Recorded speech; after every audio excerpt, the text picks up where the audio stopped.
MSW Media.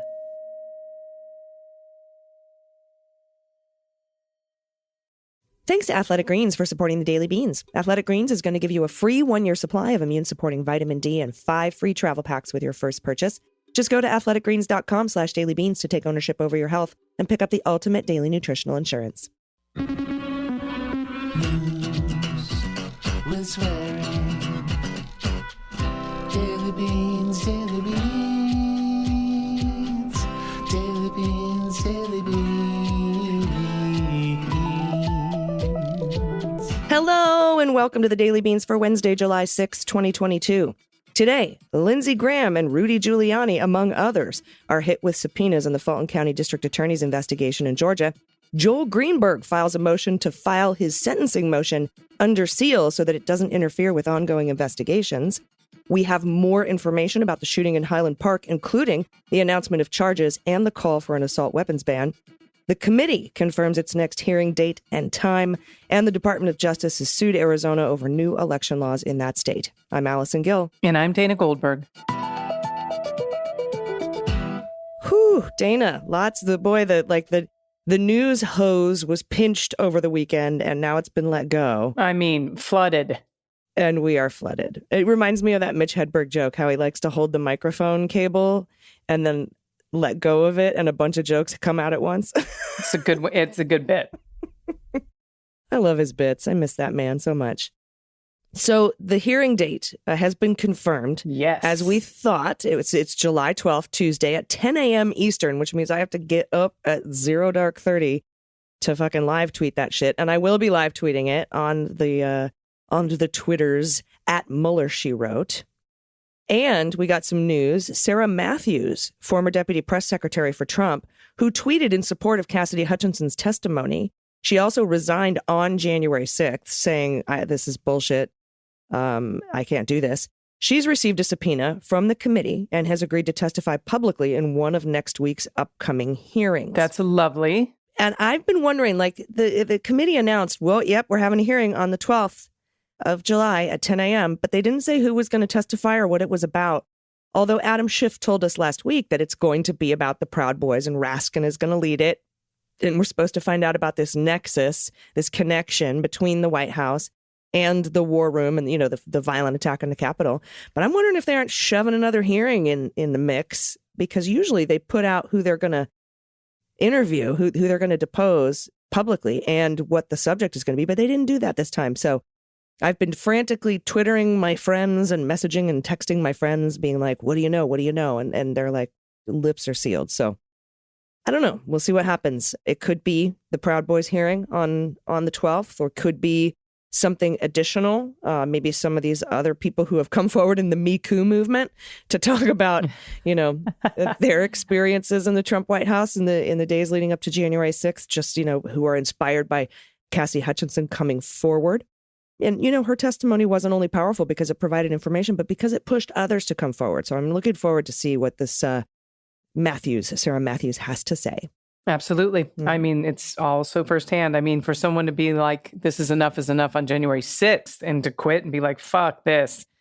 She's got information. Yeah. And deputy press secretaries get all the inside info. Again, she didn't come out and talk about it back then. But she did resign, saying that she couldn't support the violent attack on the Capitol or whatever. But we're going to find out, I think, a lot more. I mean, we've seen clips of her video depositions so far, but she's coming in again. So we'll see what happens. Sounds good. All right, let's hit the hot notes. Hot notes. First up, from the good people at the Atlanta Journal-Constitution. The Fulton County Special Grand Jury, investigating potential criminal interference in the 2020 election in Georgia, has subpoenaed key members of former Trump's legal team, including his personal lawyer, Rudy. And that's according to copies obtained by the Atlanta Journal-Constitution. And in addition to Rudy, those being summoned include John Eastman, Cleta Mitchell, good old Kenneth Cheesebro, right testicle of the Anchorman, and Jenna Ellis, all of whom advised the Trump campaign on strategies for overturning Democrat Biden's wins in Georgia and other swing states. The grand jury also subpoenaed Senator Lindsey Graham. Dana, I know you were waiting for this one. Oh, so I tweeted, just a little baby, like a baby orgasm. And I tweeted, which is probably the first time Lindsey's ever made a woman come. And that's not a gay joke. There's a lot of men out there who have also never made a woman come. So let's just clear that up. I'm not being a jerk. Plenty of cis straight dudes that can't do that. Lindsey Graham, one of Donald's top allies, along with an attorney and podcast host named Jackie Pick Deason. Okay, I don't make these names up. That's what's on her driver's license, I guess. But podcast host, interesting when podcast hosts get involved in nation's politics. The subpoenas were filed July 5th and signed by Fulton Superior Court Judge Robert McBurney, who is overseeing the special grand jury. They noted that all 7 people were a necessary material witness to the investigation. Unlike subpoenas issued to Georgians, the summons required McBurney's blessing because they are for people who reside outside of the state. That's why we had to get the special sign-off by the special judge. Because otherwise, they don't have jurisdiction over me. I just made it my jurisdiction. I could watch Forgetting Sarah Marshall like 100 times. Okay. The 23-person special grand jury has heard testimony in recent weeks from a parade of witnesses, including some who had direct contact with Trump and his associates in late 2020 and early 2021. But Tuesday's subpoenas are the closest jurors have gotten to the Trump campaign or inner circle for the former president. Giuliani testified before the Georgia legislators in late 2020, showing edited surveillance videos of ballots being tabulated at Atlanta's State Farm Arena. Remember, this is Shay Moss and Ruby Freeman. The former New York City mayor said the tape was a powerful smoking gun of election workers pulling out suitcases of ballots to count after sending Republican poll watchers home. Giuliani's claims were quickly and swiftly debunked by the Secretary of State's office, who are Republicans, but he continued to screen the video and doubled down on his comments in the weeks later. He was later suspended from practicing law in New York, in part because of that testimony in Georgia, and then suspended in D.C. because he was suspended in New York, which is beautiful. Eastman, former law professor, which blows my fucking mind, was a key architect of the plan to press Pence to reject the official Democratic electors in Georgia and other swing states and opt for alternative, fraudulent slates of GOP electors. A federal judge in March argued that it is more likely than not that President Trump and Dr. Eastman dishonestly conspired to obstruct the joint session of Congress on January 6, 2021, which is a crime.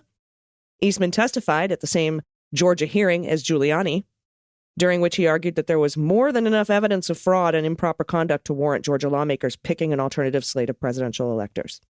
Quote, I don't think it's your authority to do that, but quite frankly, you have a duty to do that to protect the integrity of the election here in Georgia. Deason and Ellis spoke at the same hearing. So that's where, what's her name, the podcast host comes into the picture. Right. Cheesebro worked with leadership of the Georgia GOP to coordinate the slate of alternate fraudulent Republican electors. That's according to his subpoena. The DA's office also said Cheesebro drafted at least 2 memos in support of the plan and, get this, Dana, provided a template of documents to the party for its sham ceremony. He's the guy. Remember how Rachel Maddow was like, look, these all look the same, like they came off of the same template. They did, and Cheesebro created that template. Amazing. Mitchell, a conservative lawyer, Cleta, based in D.C., advised Trump on the infamous January 2nd call that the Republicans placed to Georgia Secretary of State Brad Raffensperger. During that conversation, in which Trump asked him to find 11,780 votes, Mitchell aided Trump as he made unsubstantiated claims about Georgia's elections. She was there making, like, the hype man, like, yeah, suitcases, motherfucker, you know. Now, Graham separately called Raffensperger and his staff twice, Lindsey Graham, in the weeks following the 2020 election, about, quote, re-examining certain absentee ballots cast in Georgia in order to explore the possibility of a more favorable outcome for President Donald Trump. That's what his subpoena says. He was trying to have black votes thrown out, is what he was doing. Of course he was. He's previously denied any wrongdoing. It may be difficult for Fulton County prosecutors to secure testimony from Giuliani, Eastman, Mitchell, Cheesebro, Deason, and Ellis, since they could all argue attorney-client privilege. Eastman claimed the exemption as he sought to block the handover of evidence to the Select Committee investigating the January 6th attack on the Capitol, though he was largely shot down by a federal judge. That was Judge Carter. That is the one who said it was a coup in search of a legal theory. The special grand jury has permission to meet until May of next year, though Willis says she's expecting the group's work to wrap up long before then. Jurors are expected to draft a report at the end of their service recommending whether Willis should bring charges against Trump or his allies. though the final decision ultimately rests with the DA, which is Fani Willis, and I think she will. I believe so. Yeah, she's kind of a badass. Raffensperger, several of his deputies, and Attorney General Chris Carr have already testified before the grand jury. Brian Kemp, governor, who rebuffed pressure from Trump to call a special session of the state legislature to reverse the election results, is slated to give video testimony on July 21st. I thought it was the 25th. It's the 21st. Fani Willis is currently fighting with at least 2 current and former Republican officials in Georgia. Attorneys for Lieutenant Governor Jeff Duncan and ex-Senator William Ligon argued last week that the state constitution shields them from testifying about anything related to their legislative activities. The district attorney's office countered that activities that seek to reverse certified election results are not protected by legislative immunity. Kind of like that DOJ saying, Mo Brooks, sorry, bro, we can't represent you because overthrowing the government isn't part of your job as in the government. It doesn't work that way. Judge McBurney, who heard arguments from the DA's office and the lawmakers on Friday, is drafting a framework about the types of questions prosecutors can ask without violating immunity rules. Interesting. Thank you so much, AG. And just a warning for the next story. It's about another mass shooting that we had on the 4th of July. So I just want everyone to be prepared for that. A gunman shooting from a rooftop killed 7 people and wounded dozens more during a 4th of July celebration in Highland Park, Illinois. That was Monday morning. A 21-year-old man, whom the authorities described as a person of interest, was taken into custody. Alive, mind you, by the way. Why? Because he's white. It should be. Which is how it should be. And Every that's how time. everyone should be taken into fucking custody, not shot 60 times in the back of the head. Exactly. Ugh, it's so gross. I know. Here's what we know so far. So police did not immediately charge the man they apprehended. They said the investigation was still in its early stages. Charges were expected later on Tuesday. And as you said at the top of the hour, those have come through.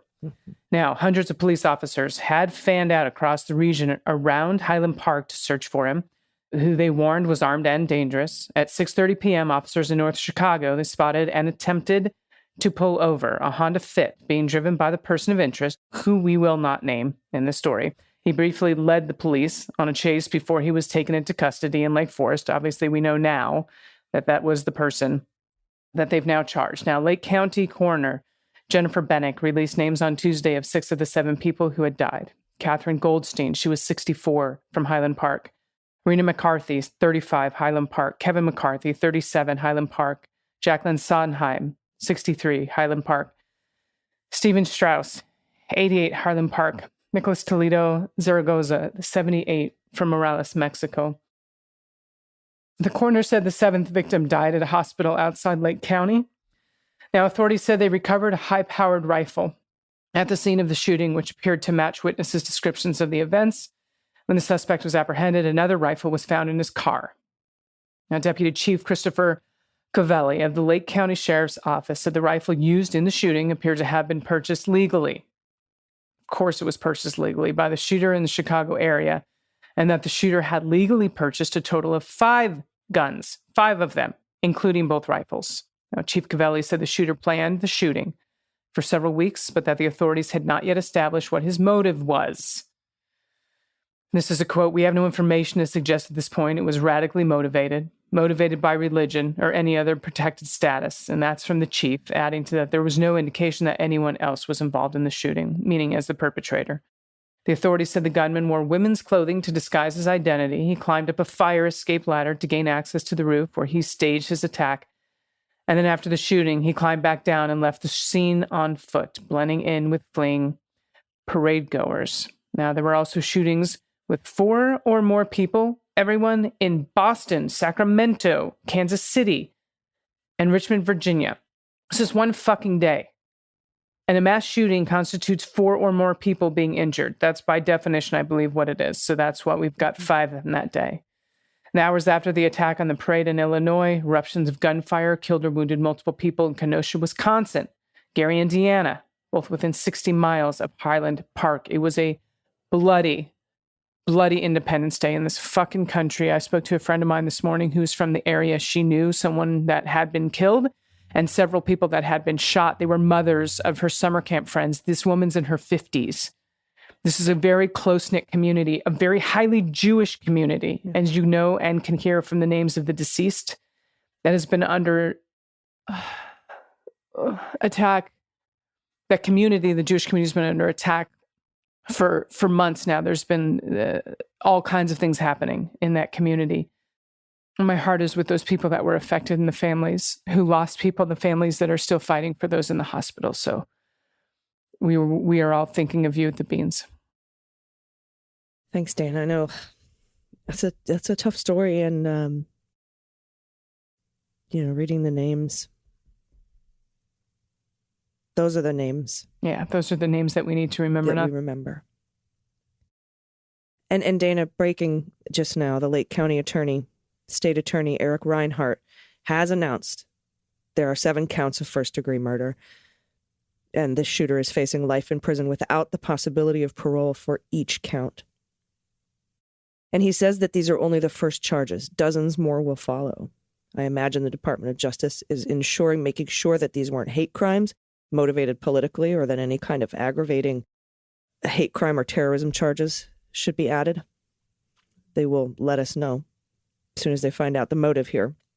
They will ask that he be held without bail, and I'm certain that motion will be granted.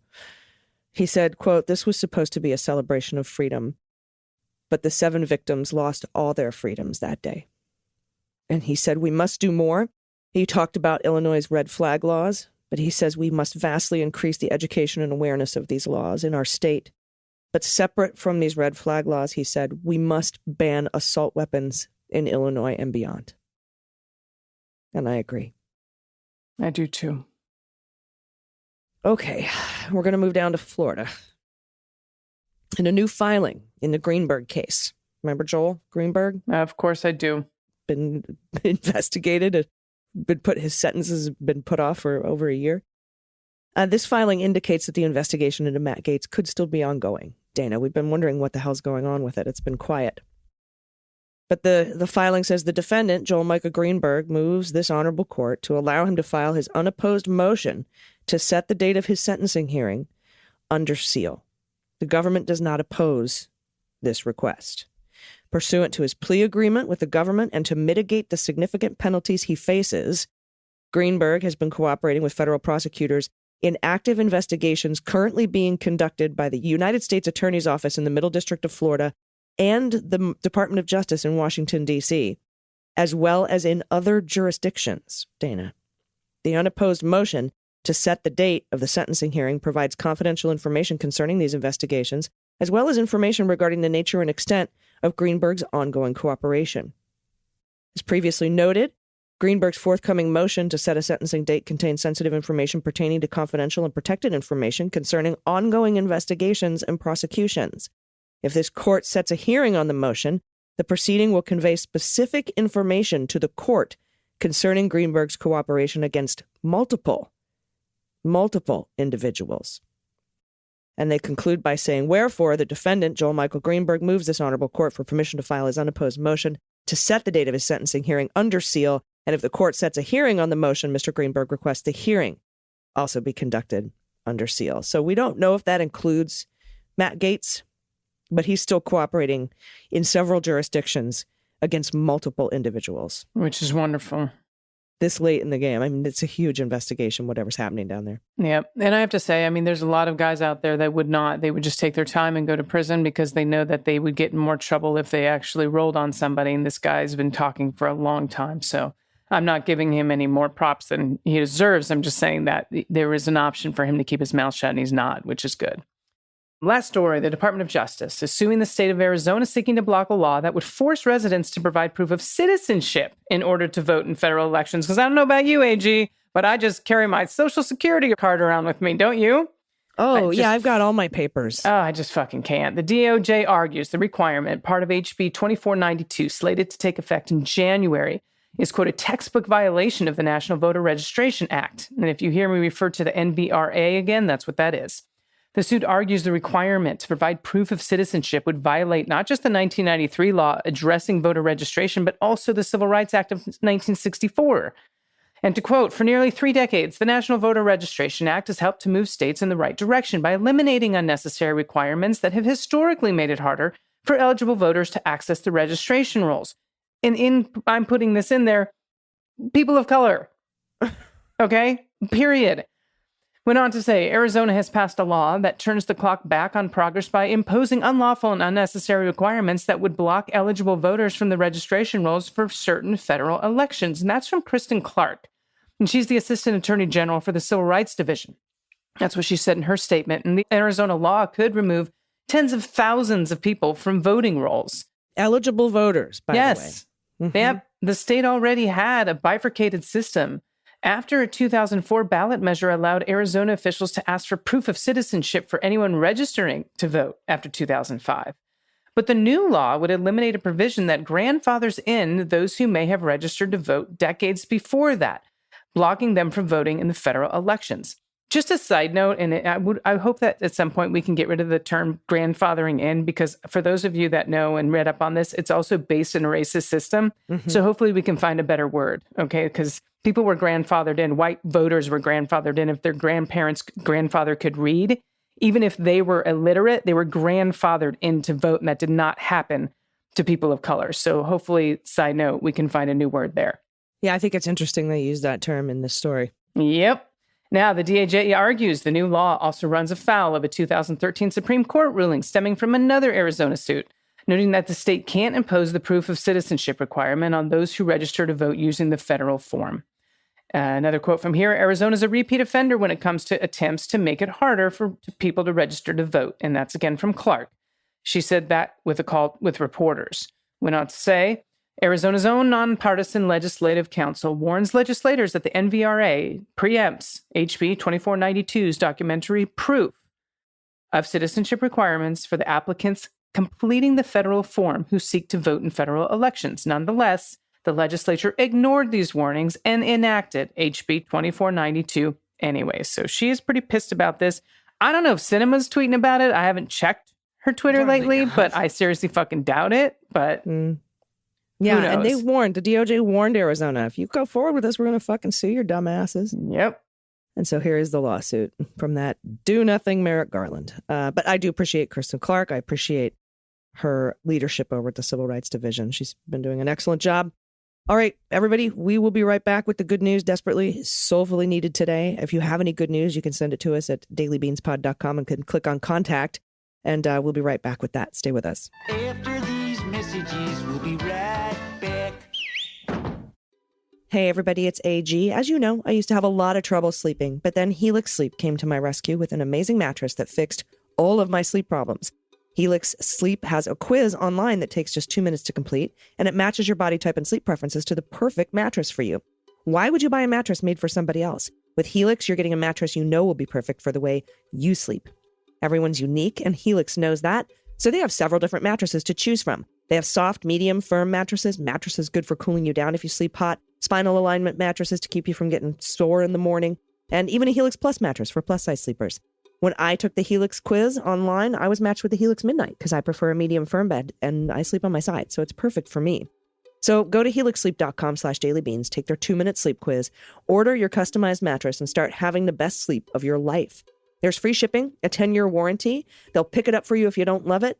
And Helix even has financing options and flexible payment plans, so a good night's sleep, a great night's sleep, is never far away. As you know, Helix was awarded #1 Best Overall Mattress Pick of 2020 by GQ and Wired Magazine, and they've been recommended by multiple leading chiropractors and doctors of sleep medicine as a solution for improving your sleep. Right now, Helix is offering up to $200 off all mattress orders and 2 free pillows for listeners at Helix Sleep, HELIX sleep.com/dailybeans. Again, that's up to $200 off all mattress orders and 2 free pillows at helixsleep.com/dailybeans.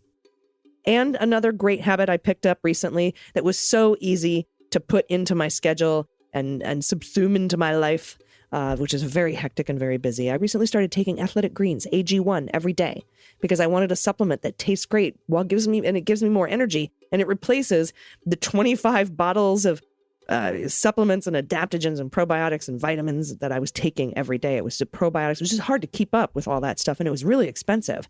But with 1 delicious scoop of AG1 from Athletic Greens, you get 75 high-quality vitamins, minerals, whole food source superfoods, probiotics, and adaptogens to help you start your day. The special blend of ingredients supports your gut health, your nervous system, immune system, energy, recovery, focus, aging. It supports everything. I take Athletic Greens wherever I go, and right now is a good time for you to start because Athletic Greens is offering a free 1-year supply of immune-supporting vitamin D. So important for our immune systems to be supported during this time, especially with that new variant out there. And they're going to give you 5 free travel packs with your first purchase when you go to athleticgreens.com/dailybeans. And I love that AG1 contains less than 1 gram of sugar, no GMOs, no chemicals, no artificial anything. It still tastes amazing. And in 2020, Athletic Greens purchased carbon credits that support projects protecting old-growth rainforests. And right now, it's time to reclaim your health and arm your immune system with convenient daily nutrition. Just 1 scoop in a cup of water every morning. Such an easy habit to pick up. That's it. No need for a million different pills and supplements to look out for your health. And again, to make it easy, Athletic Greens is going to give you a free 1-year supply of immune-supporting vitamin D and 5 free travel packs with your first purchase. All you have to do is go to athleticgreens.com/dailybeans. Again, that's athleticgreens.com/dailybeans to take ownership over your health and pick up the ultimate daily nutritional insurance. Everybody, welcome back. It's time for the good news. Who likes good news? Everyone? Then good news, everyone!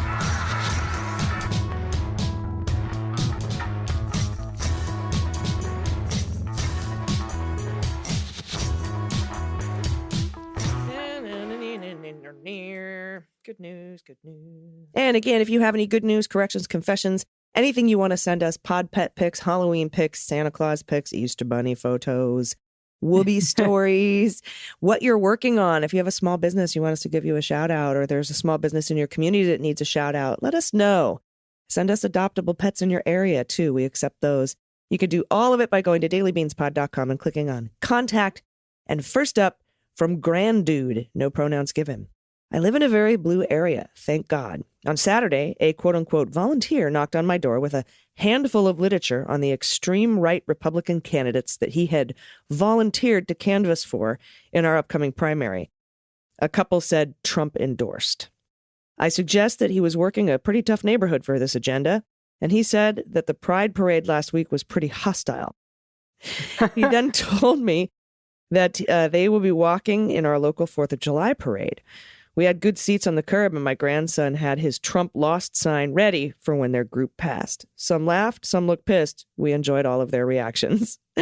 Also, here's a gratuitous fireworks photo. Look at the second one. I know. And the third. Look at the third. Oh my God. I know. This angel. I know. Beautiful eyes. First of all, that child is absolutely gorgeous. This is just a beautiful, beautiful little... That last shot makes me so damn happy. Oh, that is one for the ages, right? It is. That she needs to be framed and blown up somewhere. Please, please, please. Yes, that needs to be giant on your wall. Yeah. All right. This is from Annie, pronoun she and her. I have a funny story for you. I work with some nuns. Good enough. Done, Annie. Thank you. We can end it right All right. there. Next story. One is from Peru, and English is her second language. We're in St. Louis, Missouri, so we're huge Cardinal fans. The sister from Peru, I think it's Lally, said she couldn't watch the game because they keep cursing. Sister Helene and I said that what are you talking about? And Lally replied, they keep saying bitch. We burst out laughing because to her, they are saying pitching. I love my job. Lally still doesn't like baseball, but can understand when you didn't grow up with the game. Go Cardinals. Here's the pet tag for What's the Mutt? It's my friend's dog, Kona. She's a Formosa She's a Formosa mountain dog from Taiwan, rescued from the meat market there. And she looks like she still knows that that's where she was rescued from. I know, right? Like, what? Oh my God, what a beautiful dog. Annie, that's so funny. Amazing. That bitch was hanging outside. Hey, G, that was really funny. Thank you.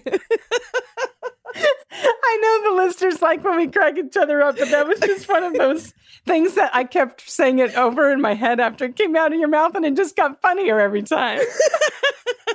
Because I feel like someone has said that about you or me at some point in our lives. That bitch was high and outside. Definitely probably you, because I don't get high very often. No, I don't either. Oh, yeah, then maybe who knows? Yeah, but they could say that about us still. Oh, man, so good. All right, I'm going to pop the next two out here. We got Beth, pronoun she and her. I've been listening since you started MSW. Ephrata is pronounced Ephrata, with the stress on the FF, Ephrata.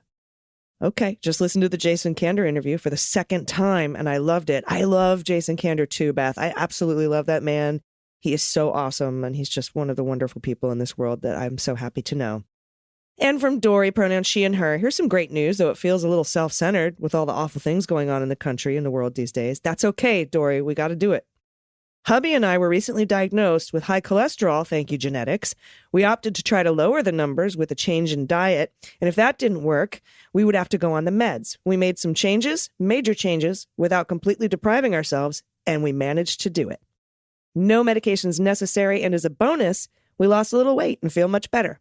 Part of the dietary change meant eating more beans. Give me the beans! I'm including a photo of Daily Beans fan Mixie posing with some beans for the Beans ladies. Thanks for all you do to inform us. And look at this. Look at the ears on this. Oh, that's one of those curly-haired cats. So cute. It's like a mix between a Sphinx and a long hair. Like, I'm not going to lose all my hair. I'm just going to get a perm. It's the Mike Brady of cats. Oh, my goodness. That's a lot of beans. That is a lot of beans. Nice. All right. This next one is from Euphrosyne. I hope I'm saying that right. Pronouns she and her. Cool name. Right. Hello, AG and Dana. I just want to say thanks for doing the show. I was raised by evangelical fundamentalists. Jesus. Sorry, that was me. She didn't say I was raised by Jesus. Yeah. Who taught me that women should be unresisting, hidden, and above all, quiet.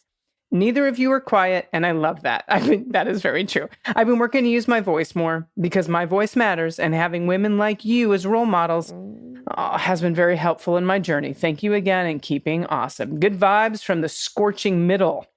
Here's my pet tax. 3 puppers and some pets. Pets rats. That's what it says. Pets rats.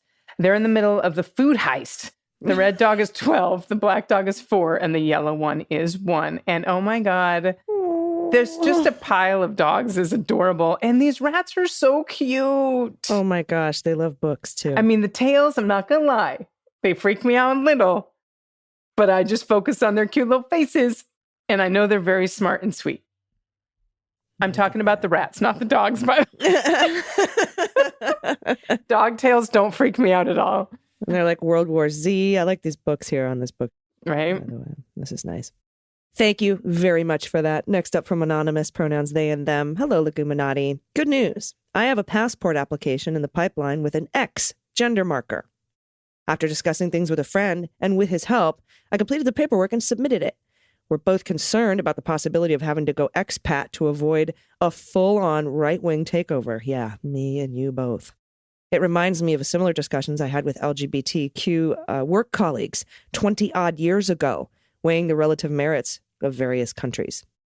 In lieu of pet tax, and at the risk of seeming to be a shill, I'm going to point you to some lemon-patterned compression socks by a company called Vim and Vigor. I'm thinking of buying and wearing a pair of these in protest against SCOTUS tearing down the lemon test with their prayer in school ruling. Ooh. Apologies for not subscribing, but I've had some catching up to do on medical expenses, and I work for a contractor for a municipality. I get paid less than the fast food joints are advertising at starting wages. No worries at all, and we might have some year-long premium memberships that could be gifted to you, Anonymous. If you just head to dailybeanspod.com, you'll see patrons sponsoring patrons or patrons helping patrons, something like that. It's really big right there on the front page. And there may be, you can sign up on a list to get a premium feed donated to you. Thanks for all you do. Since I listen to you at work, I can't really swear myself at the news while I'm on the clock, but I appreciate you taking on the swearing for me. Production note. Oh, here's a note from Kanai. Check your inbox, Anonymous. We sent you a 1-year premium subscription to the podcast. We're good people. And I'm sure one of that, I'm sure was donated by some awesome angel out there. It's a listener because they do that sort of thing. So wherever it came from warms my heart. We got hundreds and hundreds of people donating a 1-year subscription to folks who couldn't swing it because it's like $36, you know? And that's just so cool. Thanks to our production crew for making that happen. Absolutely. I thought we might be able to. And thank you, Anonymous, for that submission. And thanks everyone for your submissions. I would normally never pick favorites. I know but this photo. The sparkler and the fireworks is one of the best photos I've ever seen. I agree. Well done. Whoever took that, well done. So adorable. Thank you, everyone. We need the good news. Keep it rolling in. Again, you can do it by going to dailybeanspod.com and clicking on contact. Dana. Yes. Any final thoughts today, my friend? I am just sending all the love out to this country. For those of us that believe in common sense gun reform, and I know that's everyone listening, don't stop fighting. There's movement happening, and I'm hoping if we push hard enough, at least we might be able to get assault rifles banned. I mean, so just don't stop the fight, okay? I'm thinking of everybody today and holding you close. Agreed. We have to find a way to push our Dem leaders to do more while ensuring we don't also tear them down and encourage fewer people to vote. Absolutely. And I hope there's experts working on that messaging, and I hope that our caucus will unite behind it, because we have to do both. We have to push them to be better, and we have to keep them in office at the same time. Oh, I know. Jeez. And so it's tough. It's tough because we have this two-party system. We could do whole shows on that, but I appreciate your final thoughts today, and I'm sending love out to everyone too. This is very, very difficult. This is a difficult time. I'm worried about Moore v. Harper, and I will be talking about that in an upcoming discussion in a couple of days here with Megan Hatcher-Mays. She's the director of democracy at Indivisible, and I hope everybody listens to that. She's got some really great ideas for what we can do to stop this from happening and to save our little democracy. I'm looking forward to hearing it. Thanks, AG. Me too. She's such a wonderful guest. I love having her every time she comes on. Everybody, until tomorrow, please take care of yourselves, take care of each other, take care of the planet, take care of your mental health, and vote blue over Q. I've been AG. And I've been DG. And them's the beans. The Daily Beans is written and executive produced by Allison Gill, with additional research and reporting by Dana Goldberg and Aimee Carrero. Sound design and editing is by Desiree McFarlane, with art and web design by Joelle Reeder with Moxie Design Studios. Music for The Daily Beans is written and performed by They Might Be Giants, and the show is a proud member of the MSW Media Network, a collection of creator-owned podcasts dedicated to news, politics, and justice. For more information, please visit mswmedia.com. MSW Media.